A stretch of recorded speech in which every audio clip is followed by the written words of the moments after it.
बताओ कौन गंगा मैया हलथू तोरा में उपचल?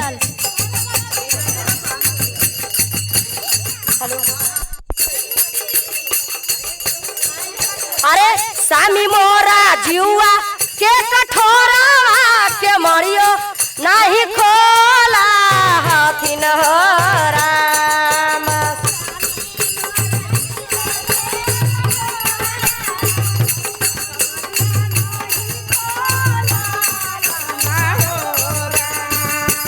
सामी मोरा जुआ के कठोरा के मरियो नहीं खोला हाथिन हो राम।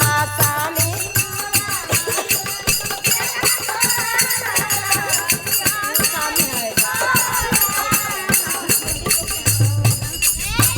बानी जाती बाना के कोई लिया त बन में घूमे करती हो राम।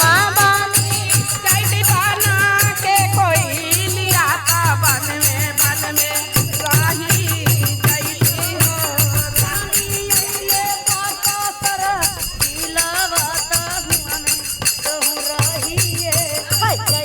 हो जाती बाना के कोई लिया त बन में घूमे करती हो राम।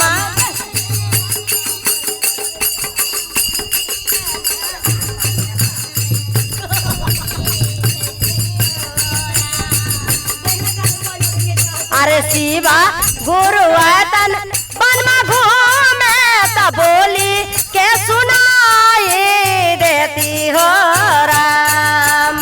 शिवा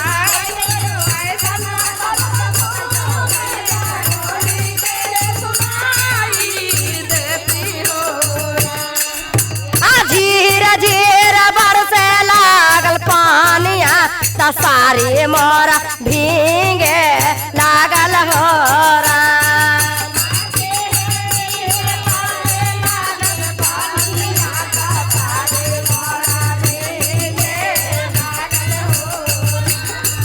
माँ भींगा त घरवा आइली त सामी के जगावे हो राम।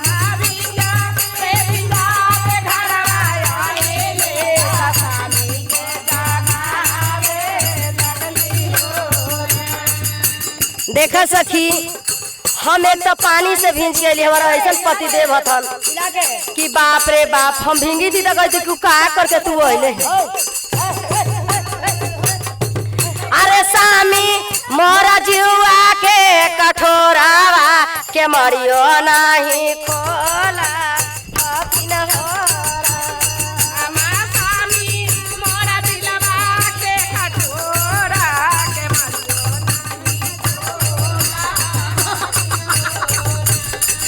माँ बनी जाती बाना माँ के मारा त बन में घूमे करती हो राम।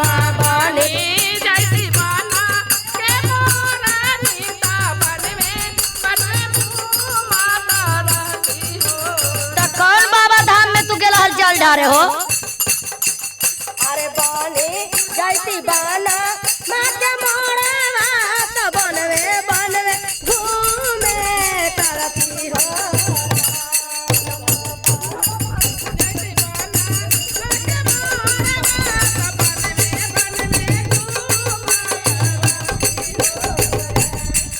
मासी बागोरो आय तन बनवा घूमे चुहाकी के धार।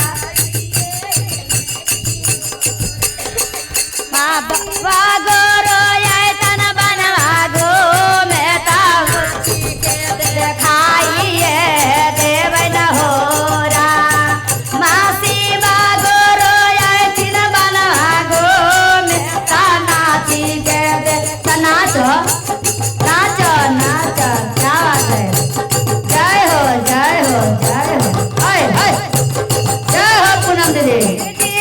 बरसे लागल पानी आ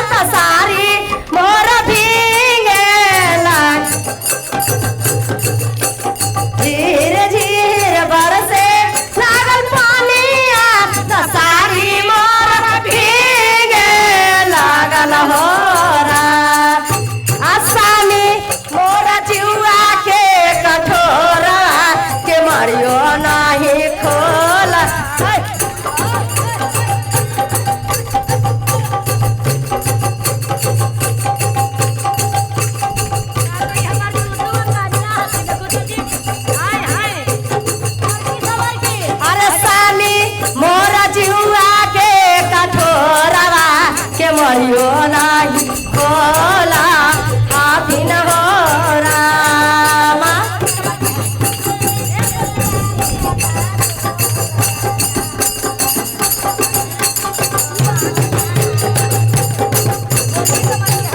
बने जाती जाला के मछलिया त जलवे घूमे करती हो राम। ये जाती जाला के मछलिया त जलवे बीच रहवे करती न हो राम। शिवा गुरु तन गंगा धन्यनिया चरनिया में लटपटाइए जय बन हो राम। शिवा गुरु तन नदिया गो मेरे बागोरो दया सिर बाधावा तीनों कुलवा तारिए जावन हो राम। आमा शिवा गुरु दे दया सिर बाधावा तीनों कुलवा तारिए जावई हो राम। प्रेम से बोले शिव गुरु महाराज की जय।